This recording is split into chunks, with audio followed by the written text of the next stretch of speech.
Hello friends, welcome back to my channel Zaaras homely dishes. இன்னைக்கு நாம ஒரு சுண்டக்கா குழம்பு எப்படி வைக்கிறது அப்படினு பார்க்கலாம். ஹெல்தியான ஒரு குழம்பு இது. எனக்கு இன்னைக்கு கொஞ்சம் ஃப்ரெஷ்ஷா கிடைக்கல சுண்டக்கா. இந்த சுண்டக்கா தான் கிடைச்சிருக்கு. சரி அது வெப்போ சொல்லிட்டு நான் எடுத்துட்டு அது ஒவ்வொண்ணா உடைச்சு அதில இருக்கிற கொஞ்சம் விதையை நம்ம தண்ணிக்குள்ள போட்டு வாஷ் பண்ணி எடுத்துடணும். ஃபுல்லா விதையெல்லாம் நம்மளால எடுக்க முடியாது. ஒரு அளவுக்கு நம்ம அந்த விதையை இது பண்ணிட்டு நம்ம தண்ணிக்குள்ளாடி போட்டு வச்சிடலாம். இந்த சுண்டக்காவை எடுத்து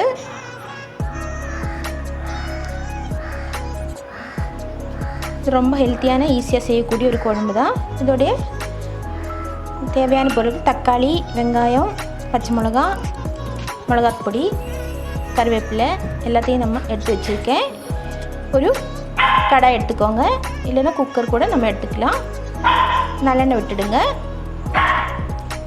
கடாய் போட்டு பொரிஞ்சதுக்கப்புறம் கருவேப்பிலை போடுங்க.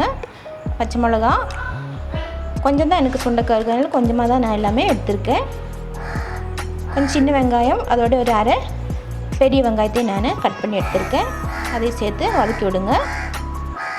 இது நல்லா வதங்கினதுக்கப்புறம் நம்ம ஒரு மிக்ஸி ஜார் எடுத்துக்கோங்க. இந்த மிக்ஸி ஜாரில் நம்ம எடுத்து வச்சுருக்கிற சின்னதாக 2 தக்காளி, இஞ்சி ஒரு துண்டு, பூண்டு ஒரு 10 பல்லு எல்லாம் சேர்த்து நல்லா நைஸாக அரைச்சி வச்சுக்கோங்க. கொஞ்சம் கல்லுப்பு சேர்க்குறேன் நான்.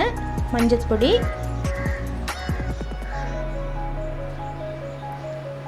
எடுத்து வச்சுருக்க மிளகாய்த்தூள், தனி மிளகாய்த்தூள் தான் நான் எடுத்திருக்கேன்.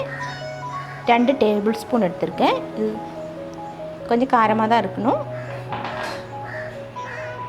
இது நல்லா பச்சை வாசனை போகிற வரைக்கும் நல்லா மிக்ஸ் பண்ணி விடுங்க. இப்போ நல்லா வதங்கி வந்திருக்கு. நம்ம அரைச்சி வச்சுருக்கிற பேஸ்ட் இதில் சேர்த்துக்கலாம். உங்களுக்கு தண்ணி எவ்வளோ வேணுமோ அந்த அளவு சேர்த்துக்கோங்க. கொஞ்சம் திக்கு கிரேவி மாதிரி தான் எங்களுக்கு பிடிக்குங்கிறதுனால நான் அவ்வளோவா தண்ணி சேர்க்கல. தண்ணி உங்களுக்கு நிறைய வேணும்னா நிறைய சேர்த்துக்கலாம். இதோட நான் ஒரு கரண்டி ஒரு நெல்லிக்காய் அளவுக்கு புளி கரைச்சி சேர்த்துருக்கேன். சுண்டக்காய் குழம்பு ரொம்ப நல்லா டேஸ்டியாக இருக்கும். அதோட உடம்புக்கு ரொம்ப நல்லது. கிடைக்கும்போது எல்லாருமே வீட்டில் ஒரு வாட்டி ட்ரை பண்ணி பாருங்கள். எல்லோரும் செய்கிற ஒரு டிஷ்ஷு தான் இது. இப்போ நம்ம தண்ணிக்குள்ளடி போட்டு வச்சுருக்கிற சுண்டக்காவை எடுத்து இது போட்டுக்கலாம். நல்லா பிஞ்சு சுண்டக்காய் கிடச்சிச்சின்னா ரொம்ப நல்லாயிருக்கும். இது கொஞ்சம் முத்தின மாதிரி தான் எனக்கு கிடச்சிது.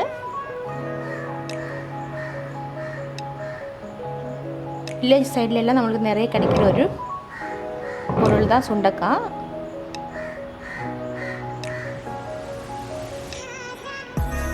நான் இப்போ இது ஒரு விசில் விட போகிறேன் குக்கரில் வச்சு. ஆனால் இது நார்மலாக கடாயில் கூட ஒரு 10 நிமிஷம் நம்ம லோ ஃப்ளேமில் வச்சு கொதிக்க வச்சாலும் போதும். நான் குக்கரில் போட்டு ஒரே ஒரு விசில் வைக்க போகிறேன். தேவையான அளவுக்கு மட்டும் தண்ணி ஊற்றிக்கோங்க.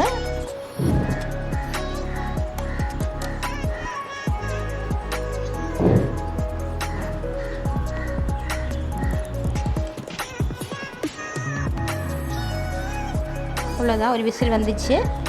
நம்ம சுண்டக்காய் குழம்பு ரெடி ஆயிடுச்சு.